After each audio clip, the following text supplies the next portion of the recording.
All right, this is my four out of five for my new technologies. This is also a website that I found. The reason I selected this one is because it's a really great way to share read-alouds with the students. I am always trying to figure out ways to work in more read-alouds. There's just one of me, and usually I've got 1 to 8 in the room, but most of the time when we're in there together, we're broken up into groups. And one of the groups that we like to do is a listening center group, but trying to keep 6 to 7 kindergartners in a group focused when they are supposed to be staying on task without adult supervision, between a CD and a book, staying on the right page when a lot of them don't know the words yet is kind of difficult. So I stumbled upon Storyline Online and thought it would be awesome that I could set up a computer or their tablets, however, and they could all be on the same, either use one or multiples, but it might be easier to start with one.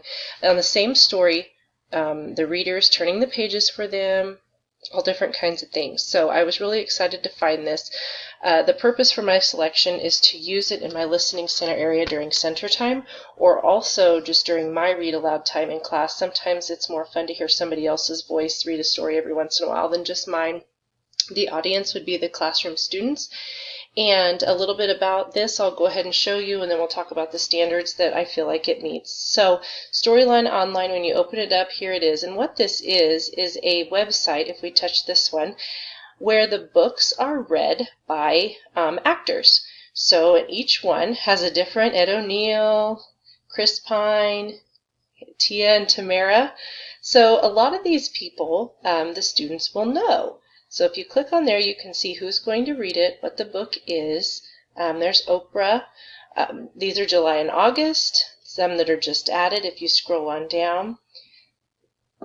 You can click all books. And here, I love this, it has, you can order the book if you want. You don't have to because it can be clicked on and read. But then you can click on this activity guide. It says for teachers.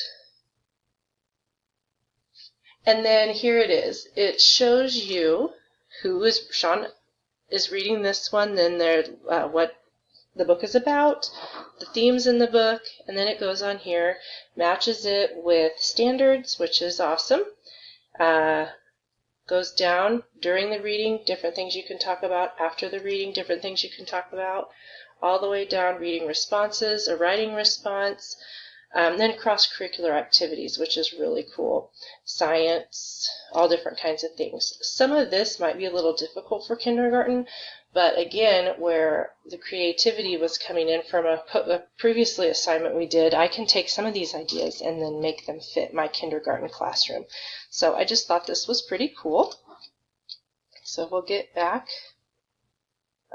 where we need to go. There we go. Oh, maybe here. I'm not sure where I got out of this earlier.